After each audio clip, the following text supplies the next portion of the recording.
اعوذ باللہ من الشیطان الرجیم بسم اللہ الرحمن الرحیم۔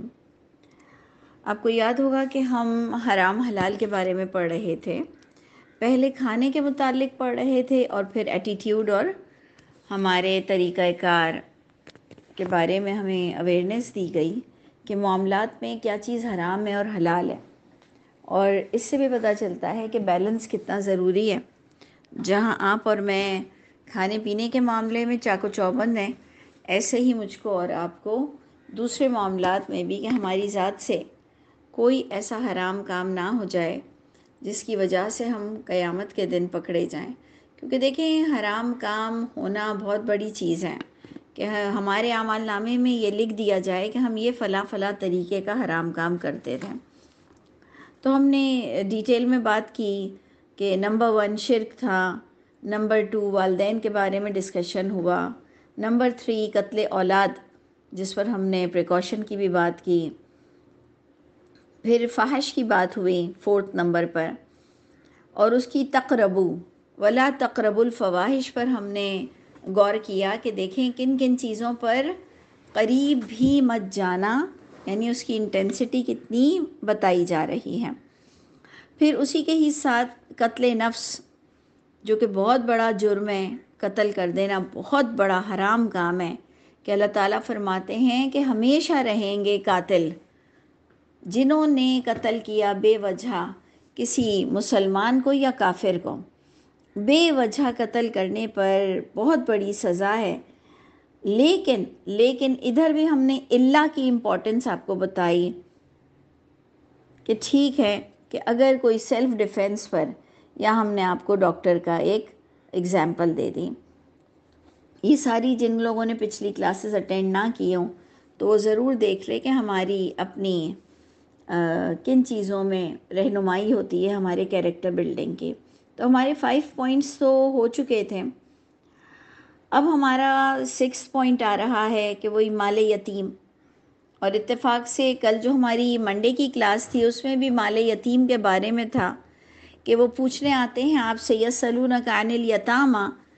کہ اللہ کے نبی سے لوگ پوچھنے آئے کہ یتامہ کے معاملے میں۔ اس سے پتہ چلتا ہے کہ یتیم ایک کانفلکٹڈ آئٹم ہے، ایک کانفلکٹڈ ڈسکشن ہے، اور کم از کم 2022 میں ہم جو سنتے ہیں کہ اس کے بارے میں جو ہم ڈسکس کریں تو وہ یہ ہوتا ہے کہ ہمارے یہاں بڑے مفتیوں نے فتوے دیے ہوئے ہیں کہ جی اگر ماں باپ کی زندگی میں بچے مر جائیں، اور وہ بھی شادی شدہ بچے، پوائنٹ ٹو بی نوٹڈ، آپ خود بھی ذرا سا پوچھ لیجئے گا کہ میری بات کس حد تک درست ہے، کہ ہمارے یہاں دیندار مولوی مفتی علامہ لوگ یہ فتوے دیتے ہیں، کئی زیادہ تر میں نے تو یہی سنا ہے کہ جی اگر والدین کی زندگی میں اولاد مر جائے، اور وہ بھی اسپیشلی شادی شدہ بچوں کی بات ہو رہی ہے، تو ان کے بچوں کا حصہ نہیں بنتا۔ اتنا ظالمانہ فتویٰ ہے، اتنا ظلم پر مبنی ہے۔ ایون سیف سائٹ کا بھی خیال نہیں رکھا کہ ہم یتیموں کا مال کھانا گویا پیٹ میں آگ بھرنا ہے۔ قرآن کہتا ہے کہ یتیموں کا مال کھانا گویا پیٹ میں آگ بھرنا ہے، تو سیف سائڈ ہی سوچ لیتے کہ ایسے کیسے مین میڈ خود ساختہ آپ نے فتوے دے دیے کہ جی ماں باپ کی زندگی میں اگر اولاد مر جائے تو اس کا ماں باپ کی وراثت میں حصہ نہیں ہوتا ہے، وہ تو ویسے بھی مر گیا، اس کا تو حصہ ویسے بھی ختم ہو گیا، بات تو ہے اس کے بچوں کا تم مال کھا رہے ہو، یعنی تم بیوہ اور یتیم کا مال کھانے پر یہ فتویٰ اپنا جاری کرتے ہو، اور وہ بھی 2022 میں بھی یہ چیز لوگوں کے کان سے گزرتی ہے۔ ویسے بھی میں تو کہتی ہوں کہ یتیموں کو ہم عزت تو دیتے ہیں نہیں، کہ کون سے ماں باپ لڑنے آئیں گے، مر تو گئے ہیں، اور ایک یتیم ہم کہتے ہیں کہ بے سہارا، جن کا کوئی بیک مضبوط نہ ہو، تو ان کو ہم ویسے بھی اپنی اندھی بہری کاڑی لولی لنگڑیاں بیٹیاں ہوں بیٹے ہوں تو وہ ان یتیموں سے، اگر ہماری بیٹیاں خدا نہ خواستہ معذور ہیں تو جو گھر کا یتیم بچہ ہے اس سے اس کی شادیاں کروا دیتے ہیں،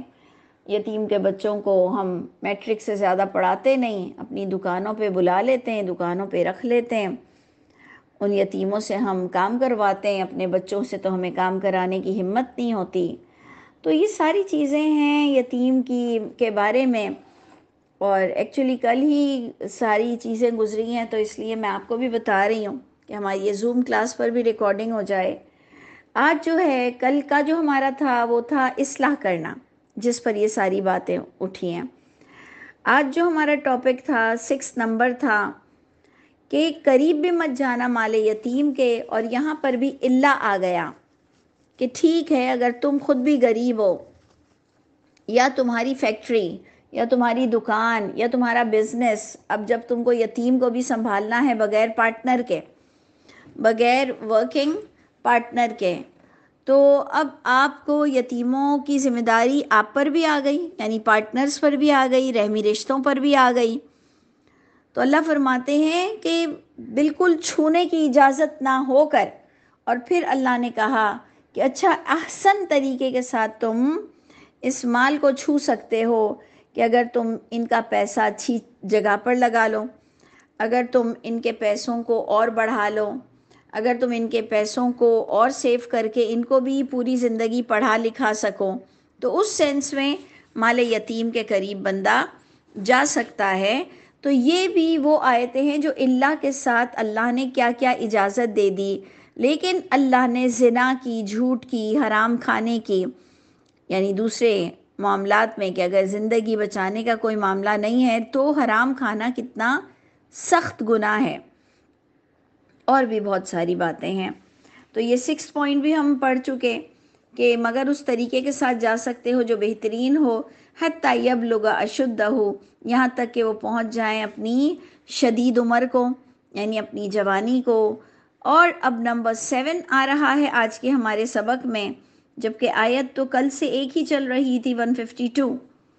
152 آیت ہے، سورہ انعام ہے کہ اوفوا الکیل، پورا پورا کیا کرو ناپ اور میزان، تول کو، ناپ تول کو انصاف کے ساتھ، بالقسط، ناپ تول کو انصاف کے ساتھ، پورے توازن کے ساتھ، صحیح طور سے ناپا کرو۔ اور اس کے ساتھ جب یہ بات آ رہی ہے نا کہ لا نکلف نفسا الا وسعها، نہیں ہم تکلیف دیتے ہیں کسی نفس کو مگر اس کی وسعت کے مطابق، تو میری انڈرسٹینڈنگ یہ بتاتی ہے کہ انسان اتنی ساری لسٹ پڑھ کر سوچتا ہو کہ اللہ تعالیٰ کتنے کام آپ نے دے دیے، اللہ تعالیٰ کتنی لائبلٹیز، کتنی ریسٹرکشنز آپ نے ہم پہ ڈال دیں، تو میری انڈرسٹینڈنگ کے مطابق مجھے اللہ کہتے ہیں کہ نہیں جی،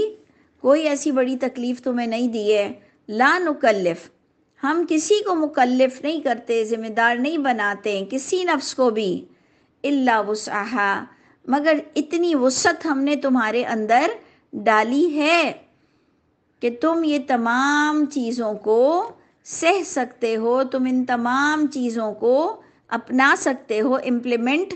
کر سکتے ہو۔ یہ ایکچولی مجھے اس میں نظر آتا ہے۔ تو آپ بھی غور سے ضرور دیکھیے گا، ضرور اس پر غور و فکر کیجئے گا کہ اللہ تعالیٰ جب بھی کوئی کہتے ہیں نا کہ ہم نے نہیں تکلیف دینا کسی نفس کو مگر اس کی وسعت کے مطابق ہی تمہیں آیت کا بوجھ دیا جاتا ہے۔ ایکچولی اس کی انڈرسٹینڈنگ یہ ہے کہ جتنا قانون تمہیں بتایا گیا ہے وہ تمہاری ریزسٹنس سے باہر نہیں ہے، تم اس کو اپروچ کر سکتے ہو، تم اس تک پہنچ سکتے ہو، تم اسے اپنا سکتے ہو، تم اسے مینٹین کر سکتے ہو۔ اللہ مجھے بھی اور آپ کو بھی نیک توفیق عطا فرمائے کہ ہم ناپ تول میں گڑبڑ نہ کریں، اور جس کسی کا بھی مال ہمارے پاس ہو ہم اسے انشاءاللہ تعالی بہترین طریقے سے ادا کرنے والے بن جائیں انشاءاللہ۔ آگے دیکھیں کیا رہا ہے، وَإِذَا قُلْتُمْ، جب تم بات کہا کرو، اس کو میں نے نمبر 8 دیا ہے، 8واں پوائنٹ ہے کہ جب تم کوئی بات کرو فَعْدِلُوا، عدل کے ساتھ کیا کرو۔ اب بات کرنے میں کبھی کبھار ہمیں یہ اشارہ وکیلوں پر بھی جاتا ہے، یہ اشارہ جج پر بھی جاتا ہے، اور یہ بات مجھ پر اور آپ پر بھی جاتی ہے کہ ہم کبھی کبھار کسی ایک کی طرف جھک کر گھر میں لڑائی جھگڑے فساد کرتے ہیں، اپنے بچوں کی باتوں پہ جھک کر ہم کسی کے ساتھ زیادتی کرتے ہیں۔ تو سب کے لیے یہ آیت ہے، سب کے لیے یہ آیت ہے کہ جب بھی تم بات کہو عدل کے ساتھ کہو، اگرچہ کہ وہ تمہارے قریبی رشتہ دار ہوں، تمہاری قربت ان کے ساتھ بہت زیادہ ہو، اس کے باوجود بھی تم عدل کے ساتھ بات کرنا۔ اللہ تعالیٰ یہاں بھی میں نے اور آپ نے جہاں کہیں گناہ کیا ہے، کیونکہ یہ روزمرہ کی چیزیں ہیں، ہم روزمرہ کبھی نوکروں کے ساتھ زیادتی کر جاتے ہیں، کبھی والدین کے ساتھ، کبھی ان کی فیور غلط کر جاتے ہیں، کبھی بھائی بہنوں میں ہم غلط کر جاتے ہیں، کبھی غیروں میں ہم غلط کر جاتے ہیں، اور میڈیا تو اللہ معاف کرے، جہاں پر یہ میں نے کہا کہ اس کا تعلق وکیل سے اور جج سے ہے بہت زیادہ، تو میڈیا سے بھی اس کا تعلق بے انتہا ہے۔ پھنسیں گے، مارے جائیں گے یہ سب، کہ اتنی غلط بیانی کرتے ہیں، اتنی غلط بیانی کرتے ہیں، یعنی بھروسے کے قابل نہیں رہا ہے یہ میڈیا، کہ اگر یہ سچ بھی بول رہا ہے تو ہم کسی اور ذرائع سے اس کی تحقیق کرتے ہیں، لیکن ہم اس میڈیا پر بھروسہ نہیں کرتے، یوٹیوب پہ بھروسہ نہیں کرتے، کسی بھی طرح کی ایک تصویر پر بھی ہم بھروسہ نہیں کرتے ہیں، کہ اگر ایک تصویر بھی کسی کی دیکھ سکتے ہیں تو ہم کہتے ہیں ایڈٹ ہوئی بھی ہوگی۔ یہ حال ہو گیا ہے جھوٹ کا، اور اللہ کہہ رہے ہیں کہ جب بھی تم کچھ کہو یا کرو تو دیکھو عدل کے ساتھ کرو۔ تو عدل تو غائب ہی ہو چکا ہے کہ ہم حق کو بھی پھر باطل کی حیثیت سے دیکھتے ہیں۔ تو رب تعالیٰ اب پوائنٹ تو یہی نظر آ رہا ہے، اپنی اپنی سدھار لو، مجھے تو کم از کم یہی نظر آ رہا ہے کہ اب جو جھوٹے ہیں اللہ ان کو نیک توفیق عطا فرمائے، تم تو جھوٹے مت ہو جاؤ، تم تو نیک ہو جاؤ، اپنی کر لو اب بس، یہ دور ہے۔ اور ہمیں کرنا بھی یہی ہے کہ کہنا ہے پلیٹ فارم کے ذریعے سے، لیکن فکر اپنے آپ کی کرنی ہے۔ اور کیا آ رہا ہے؟ نمبر 9 میں نے دیا، وَبِعَهْدِ اللَّهِ أَوْفُوا، اللہ کے ساتھ بھی جو عہد تمہارے ہیں اس کو بھی پورا کیا کرو۔ اچھا، یہ عہد اللہ کو میں نے اکثر 2 کلاسیفیکیشن کی ہے، 2 طرح سے میں نے اسے تقسیم کیا ہے عہد اللہ کو۔ ایک تو میں عہد اللہ قرآن کی آرڈر کو ہی، آیت اللہ کو ہی کہتی ہوں کہ جو تم نے اللہ سے عہد کیا ہے وفا کرو، تو میں بریکٹ میں ڈال دوں گی کہ قرآن کے ذریعے سے جو تمہیں وعدے ملتے ہیں، جو لا الہ الا اللہ کہنے پر تمہیں جس چیز کا مکلف بنایا جاتا ہے اس عہد اللہ کی پابندی کرو، ٹھیک ہے جی۔ لیکن اس عہد اللہ کو میں ایک تھوڑا سا ڈیفرنٹ بھی دیکھتی ہوں، کہ جب ہم کسی سے عہد کرتے ہیں اللہ کے نام پر، اور اسپیشلی جب ہم کوئی قسم کھا کے کہتے ہیں کہ اللہ کی قسم میں تمہیں یہ دلا دوں گا، یا قسم سے میرا وعدہ ہے، چلے قسم بھی ہم نہیں کھاتے، ہم کہتے ہیں میرا وعدہ ہے تمہاری چھت بنوا دوں گی، تمہارا یوں کر دوں گی، تمہارے بچوں کی شادیاں کروا دوں گی، تم بات پکی کر لو، فکر مت کرو، ہم لوگ پیچھے ہیں، اور ان سے یہ کہہ دینا اتنے لوگوں کا کھانا کر دیں گے۔ بہت ساری باتیں دنیا میں ہوتی ہیں، بہت ساری باتیں دنیا میں ہوتی ہیں کہ بزنس ٹرمز تو اتنے عہد اللہ پر بیس کرتے ہیں کہ آپ اور ہم کتنے اسائنمنٹس، کتنے کنٹینرز، کتنے کچھ آڈٹس اور ہوتی ہیں۔ تو یہ ساری چیزوں میں بھی اگر آپ اس کو بھی ایک عہد اللہ کا درجہ دے دیں کہ آپ نے وعدہ کیا تھا تو آپ اللہ کے عہد میں آ گئے ہو، آپ نے ایک انسان سے وعدہ کیا تھا، چاہے قسم کھایا تھا نہیں کھایا تھا، آپ نے اس کو تسلی دی تھی، آپ نے اس سے وعدہ کیا تھا، تو وہ بھی عہد اللہ ہی کہلائے گا۔ تو اس لیے ہم اور آپ اس پر بھی اپنا اپنا محاسبہ کریں کہ ہم نے کہاں کہاں وعدے توڑے ہیں، ہم نے کہاں کہاں عہد اللہ پر، عہد اللہ کے خلاف کیا۔ آپ کو پتہ ہے کہ جو اللہ کے عہد کو توڑتا ہے، جو لوگوں سے کیے ہوئے وعدوں کو توڑتا ہے، قرآن کہتا ہے کہ اللہ اس کو دیکھنا تک پسند نہیں کریں گے۔ اللہ تعالیٰ نے جیسے قرآن میں کہا ہے کہ اگر تمہارے بڑے گناہ نہیں ہوئے تو میں تمہارے چھوٹوں کو معاف کر دوں گا، اللہ فرماتے ہیں میں تمہیں پاک بھی نہیں کروں گا۔ سوچئے کہ جو اللہ تعالیٰ کا ایک وعدہ ہے کہ میں اگر تم نے بڑے گناہ نہیں کیے، ان الذین یجتنبون کبائر الاسم والفواحش الا اللمم ان ربک واسع المغفرہ، اگر تم نے یہ چیزوں کو تھوڑا کانشیسنیس دکھائی اور تم اٹینٹیو رہے اور بڑے گناہ نہیں کرے، تو میں وسیع بخشش کے ساتھ تمہارے پاس آؤں گا یا بخشش کر دوں گا۔ اس کا بھی اللہ کا وعدہ ختم ہو جاتا ہے جو عہد اللہ کو توڑتے ہیں، جو کسی سے وعدہ کر کے توڑتے ہیں، اللہ تعالیٰ نہ ان سے کلام کریں گے۔ یہ قرآن کی آیت ہے، آپ کو پتہ ہے میں قرآن سے ہٹ کر انشاءاللہ بات نہیں کرتی ہوں۔ نہ اللہ ان سے کلام کریں گے، نہ انہیں پاکیزہ کریں گے، اور اللہ تعالیٰ ان سے بہت ناراض ہوں گے۔ سوچئے کہ جب کوئی ہم سے بات نہ کریں، ہم اللہ کے یہاں پہنچیں، اللہ اپنی نظر نہیں ڈالیں گے۔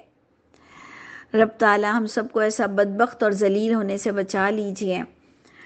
تو وَبِعَهْدِ اللَّهِ أَوْفُوا، اللہ کے عہد کو نبھاؤ، وفا کرو۔ ذَلِكُمْ وَصَّاكُمْ بِهِ، یہ اللہ کی طرف سے تمہیں وصیت کی جا رہی ہے، تلقین کی جا رہی ہے، حکم دیا جا رہا ہے اس بات کے ساتھ لَعَلَّكُمْ تَذَكَّرُونَ، شاید تم نصیحت پکڑ لو، شاید تمہیں ہوش آ جائے، شاید تم گناہوں سے توبہ کر لو، شاید تم پلٹ کر دوبارہ آ جاؤ۔ اللہ سے ہماری دعا ہے کہ اللہ ہمیں زندگی تندرستی دیجیے، ہمیں ڈھیل کے دنوں میں سدھرنے والا بنا دیجیے، ہمیں موقع عطا فرمائیے انشاءاللہ تعالی۔ وَأَنَّ هَذَا صِرَاطِ مُسْتَقِيمًا، اور دیکھو یہی اللہ فرما رہے ہیں، کیونکہ اللہ فرما رہے صراطی، میرا راستہ ہے، تو یہ اللہ کا خاص سٹیٹمنٹ ہے کہ دیکھو ان ھذا صراطی مستقیما، یہ میرا سیدھا سا راستہ ہے، فاتبعوہ، اس کتاب کی اتباع کرو، اس وحی کی اتباع کرو، کیونکہ مذکر واحد ہو گیا، فاتبعوہ، اس راستے کی اتباع کرو۔ اور راستہ کہاں سے ملے گا؟ کتاب سے ملے گا۔ کتاب کون سی کتاب ہے؟ صرف وہی اس میں جمع ہے۔ یہ مطلوع، غیر مطلوع اور خفی اور جلی، یہ چیزیں ہم سب نہیں کرتے۔ خدارا ان چیزوں سے دور رہو، اور ایسے تمام لوگوں کے شر سے اللہ ہمیں بچائے جو اس وحی کے اندر کتنی چیزوں کی ملاوٹ کرتے ہیں اور پھر اس کو اللہ کا کلام بنا کر پیش کرتے ہیں۔ اللہ تعالی ہم سب کو بیسک عربک بھی سیکھنے والا بنا دے کہ ہم ٹو دا پوائنٹ اللہ کے لفظوں کو ایڈاپٹ کر سکیں انشاءاللہ۔ اس کے بعد بھی اللہ تعالیٰ تلقین کر رہے ہیں کہ دیکھو مت اتباع کرو ان راستوں کی، فتفرق بکم، جو تمہیں جدا کر دیں گے اور اس اللہ کے راستے سے۔ تو ظاہری بات ہے کہ آج کے دور میں کون سی ایسی چیزیں ہیں جو اللہ کے راستے سے ہمیں جدا کر دیتی ہیں، تو ہم اس کو بھی ہم دو کیٹیگری میں کلاسیفائی کریں گے کہ اس کی بھی دو کیٹیگری ہے۔ ایک قرآن کے علاوہ دینی کتابوں کا ذخیرہ ہے جس سے ہم دین کو جاننے کی کوشش کرتے ہیں، ایک قرآن کے علاوہ ہماری نفسانی خواہشات کی ایک ڈھیر جمع ہے کہ مجھے تو یہ بھی کرنا ہے، میرا دل کہتا ہے کہ یہ گناہ نہیں ہے، میرا دل کہتا ہے وہ گناہ نہیں ہے، میرے خواب میں آیا کہ یہ گناہ نہیں ہے، میرے خواب میں آیا کہ یہ جائز ہے۔ ایک ہم اس طرح کے لوگ ہیں، ایک ہم جھوٹی کتابوں کے دل دادا لوگ ہیں، اور اسپیشلی دین کی جو ہم نے کتابیں بنائیں، سنیوں نے الگ بنائی، شیعوں نے الگ بنائی، اور دونوں کا دعویٰ ہے کہ ہم قرآن سے قریب ہیں اور ہم انبیاء کرام سے قریب ہیں، اور ہماری کتابوں میں زیادہ مستند باتیں ہیں۔ اللہ کا کرم ہو گیا ہم جیسے لوگوں پر، تو اللہ کا کرم ہو گیا کہ تم لوگ دونوں اپنی اپنی کتابیں لے کے بیٹھے ہو۔ اگر تم دونوں ایک ہو جاؤ گے تو ہمارے لیے پھر تھوڑی پرابلم اور بڑھ جائے گی کہ جی دیکھیں ساری دنیا قرآن کے علاوہ ان کتابوں کو مان رہی ہے، تو کبھی کبھار تو پھر یہ بہتر لگتا ہے کہ کم از کم ہمیں بتانے کے لیے تو ہوا کہ آپ خود دیکھ لیجئے کہ آپ کے دین سمجھنے کے لیے بھی آپ نے کتابیں الگ الگ بنائی ہوئی ہیں، اور ایک عالم دوسرے مدرسے کے عالم کو نہیں مانتا۔ تو یہ ساری چیزیں آپ کو اور مجھ کو سمجھنے کے لیے کافی ہیں کہ اللہ کی کتاب کیا کہتی ہے، اور مجھ کو میرے اللہ کو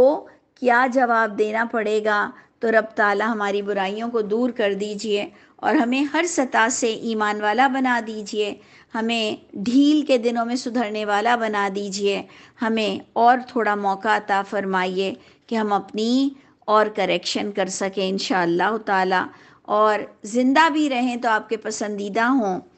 اور بے شک جب زندگی میں ہم پسندیدہ ہوں گے تو موت ضرور ہمیں نیک لوگوں میں آ جائے گی. اللہ ہم سب پہ رحم فرما دے. دوبارہ اللہ فرما رہے ہیں ذالکم وصاکم بہ، یہ تمہیں اللہ تعالیٰ تلقین کر رہے ہیں اس بات کے ساتھ لعلکم تتقون. آج آپ کے سبق میں دو چیزیں آ گئیں کہ لعلکم تذکرون، یہ تمہیں اس لیے بتایا جاتا ہے کہ شاید تم کچھ سوچ کر اور نصیحت حاصل کرو، شاید تم اس قرآن کو دیکھ کر سن کے بچنے والے بن جاؤ اللہ کے عذاب سے اور تقوی اختیار کر لو. اچھا جی، اب یہ ہمارا ایک ٹاپک 153 پر تھوڑا اینڈ ہوتے ہوئے وہی کتاب کی ہی برکتیں آپ کو بتائی جائیں گی. اینڈ نہیں ہوتا ایکچولی، یعنی اب ایک دوسرے انداز سے، جیسے کہ حرام حلال کی باتیں ہو رہی تھیں، تو آؤ سنو کہ اب تمہارے ذمے حرام کیا تھا وہ تم سن لو ایٹیٹیوڈ وائز. اب اللہ تعالیٰ دوبارہ وحی کی تعریف کر رہے ہیں، اللہ تعالیٰ دوبارہ کتاب کی اہمیت بتا رہے ہیں. میں آپ کو بتا رہی ہوں نا کہ اگر مجھ سے جو لوگ کہتے ہیں کہ جی میڈم آپ ٹاپک وائز ڈسکس کیا کریں، بہت زیادہ مجھے کئی لوگ کہتے ہیں کہ آپ ٹاپک وائز آپ کے درس ہونے چاہیے، یا آپ جو روز سیکوینس سے پڑھاتی ہیں ایسے نہ پڑھائیں، ٹاپک لے لیں. تو ٹاپک کیا ہیں؟ زیادہ تر سارے ٹاپک تو وہی کی امپورٹنس ہیں. سارے ٹاپک میں آ رہا ہے، جو چند ٹاپک ہیں کہ والدین آبا و اجداد کی اتباع اندھے بن کر مت کرو، کتاب کتاب کتاب کتاب کتاب، اللہ کی کتاب مضبوطی سے پکڑو، ایون اپنے بڑوں کو پر بھی اندھے مت چلو، فرقے مت کرو دین میں، بس کتاب کی ہی تو امپورٹنس ہے. تو اس لیے آپ دیکھیں گے جب کبھی ہم کسی نئی جگہ پر جاتے ہیں تو اس دن ہم چاہتے ہیں کہ کوئی اختلافی بات تو ہم کر نہیں پا رہے ہوتے، اتنا کوئی ٹاپک بھی نہیں اٹھ رہا ہوتا ہے، تو ہم چاہتے ہیں کہ وہی بات بتائیں جو اللہ بتا رہے ہیں کہ اللہ کی کتاب کو سمجھ کر پڑھو. تو دیکھ لیجئے کہ اب موسیٰ علیہ السلام کی کتاب کی بھی پھر تعریف کی جائے گی. غور سے دیکھیے گا آیت نمبر 154، ثم آتینا موسیٰ الکتاب، پھر ہم نے موسیٰ علیہ السلام کو بھی کتاب دی تھی. اس کے سما کو بھی ذرا سا غور سے فوکس کر لیجئے گا. آپ کے جو بک ہے، آپ کا انڈیکس ہے، اس کے اندر اس سما کو تھوڑا جگہ دے دیجئے کہ سما کا معنی all the time پھر نہیں ہوتا، دین نہیں ہوتا. اس کا دیکھیں قرآن کی بات ہو رہی ہے اور اللہ کہہ رہے ثم آتینا موسیٰ الکتاب، پھر ہم نے موسیٰ کو بھی تو کتاب دی تھی. یہ ایک انداز ہوتا ہے. پھر ہم نے یہ بھی تو کھایا تھا، اور پھر ہم نے وہ بھی تو خریدا تھا. جبکہ ہم نے کھایا بعد میں ہوتا ہے، خریدا پہلے ہوتا ہے. تو ہم کہتے ہیں کہ ہم نے پھر وہ کھایا تھا، پھر یوں کھایا تھا، اور پھر ایک دم سے کوئی کہتا ہے پھر ہم نے وہ خریدا بھی تو تھا. تو اس پھر کا مطلب بھی تھوڑا آپ قرآن پڑھنے والے ضرور جان لیں کہ آپ کو آدم کے بھی قصے میں یہ بہت چیزیں نظر آئیں گی جو آپ کو تھوڑا سا کنفیوز کریں گی، لیکن اگر آپ سما کو سمجھ لیں تو انشاءاللہ آپ کی کنفیوژن دور ہو جائے گی. تو اللہ تعالیٰ فرماتے ہیں ہم نے موسیٰ علیہ السلام کو کتاب دی تھی. وہ کتاب کیسی تھی؟ دوبارہ اللہ تعریف کر رہے ہیں، چاہے آپ کو برا لگ رہا ہو، کیونکہ پتہ نہیں ہم چاہ نہیں رہے ہوتے ہیں کہ قرآن کے علاوہ کسی کتاب کی تعریف ہو رہی ہو. وہ تو ختم ہو گئی، وہ تو ختم ہو گئی، وہ تو ختم ہو گئی. ارے بھائی ختم ہو گئی تو مصدق کیسے ہوئی؟ اگر وہ ختم ہو گئی تو تصدیق کیسے ہوگی؟ تو اس لیے تھوڑا سنبھل کر بات کیا کریں.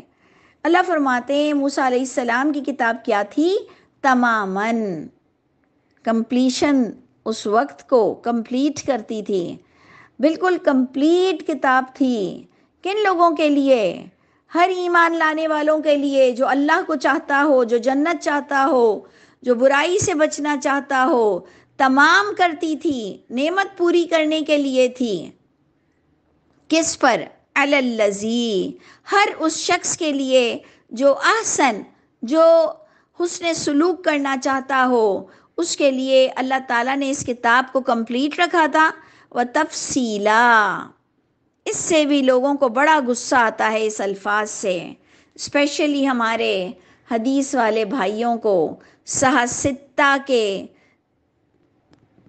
کیا کہوں ماننے والوں کو بہت ناراضگی ہوتی ہے جب ہم قرآن کے لیے کہتے ہیں کہ تفصیل یہی کتاب میں موجود ہے، ڈھونڈنا آنا چاہیے. یہ میں نہیں کہہ رہی، اللہ تعالیٰ نے یہی ایٹریبیوٹ، یہی ایڈجیکٹیو، یہی خصوصیات قرآن کی بھی دی ہے کہ وہ کمپلیٹ ہے ہر اس شخص کے لیے جو نیکی کی روش چاہتا ہے، اور تفصیل دی گئی ہے ہر آیت کی. لکلی شیء،